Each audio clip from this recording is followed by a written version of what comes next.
Hi, I'm Taylor Ballard. I'm the president of the Lead-Deadwood Baseball Association. Thank you again for Black Hills TV having me.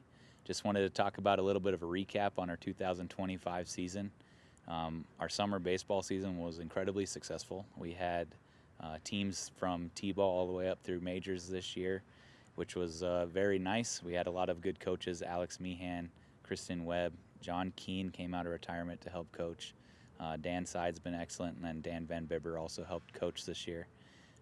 And a plethora of others. I couldn't name them all. So the season was incredibly successful. We're looking forward to growing every year.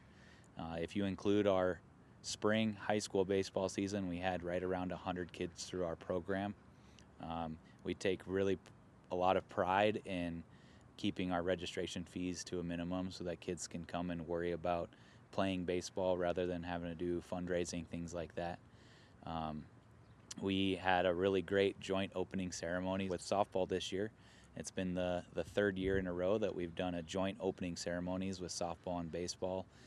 We have all of the kids from both programs on the field all at once. We have an event full of scrimmages and games throughout the night. So that's kind of like a highlight of the season, and it kind of kicks off the season, but it ends one season. So it's right at the end of the high school baseball season, and it starts off the summer baseball season.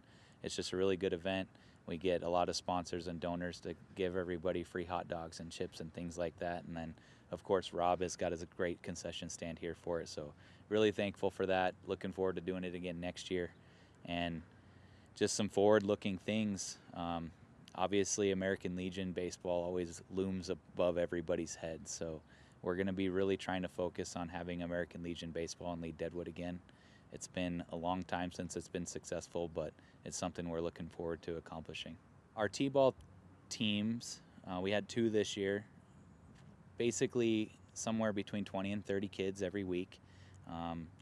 Two different teams. They're ages 4 through 6 years old, just really trying to learn the basics of baseball.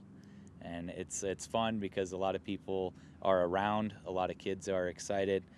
It's really fun. We're looking to take that to the next level to help develop them into more streamlined baseball players next year. The next age group was Coach Pitch, which was coached by John Keene and Matt Steinlicht and a few others that helped coach that.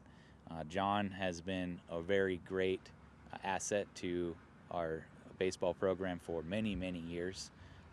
He was actually one of the first pitch thrower at our opening ceremonies 2 years ago. So that was really nice to see. And basically that age group is just trying to learn what it's like to get a ball thrown at them rather than a stationary ball like in T-ball. It's getting tossed to them by a coach, and they have to start making plays where they field the ball and throw it to first base. The next age group was the minors group, and this is the first age group where a player pitch is there. Team was coached by Dan Side. Dan's been working with the program for a number of years now, and he's just moving up with his sons. He's been a great asset to us, but minors mostly focuses on establishing the basic rules of baseball, whereas there's no coach involvement other than just being there to coach. So the players have to pitch to themselves. They have to catch all the balls. They're hitting balls that are thrown from a player, and they are getting to understand what it's like to start keeping score. The majors group, which was coached by Dan Van Bibber this year, this was his first year with our program. Dan comes with an extensive background in baseball. His son was able to help out too, so he had a few assistant coaches that were very helpful as well. Our majors group this year was incredibly young.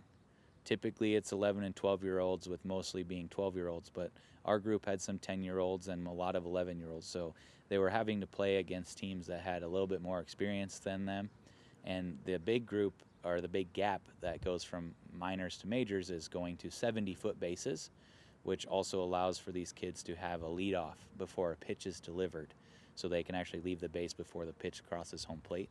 So that's a whole new learning curve for these little guys. But the cool thing about majors group is it kind of gives a buffer zone for them to move up into high school age baseball, where the bases are now 90 feet, and obviously leading off and stealing bases is expected. So young group of majors, so hopefully we can get a lot of them to return next year. We'll be a little bit more competitive. They'll have another year under their belt, and it'll essentially be the same team.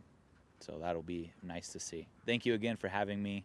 Obviously, the Lead-Deadwood Baseball Association wouldn't be successful if it wasn't for the many volunteers, parents, and sponsors that are willing to dedicate their time, efforts, and funding to keep this program successful. I'm really looking forward to 2026 because we always have opportunities to grow, and I think 2026 is going to be one of the best seasons yet.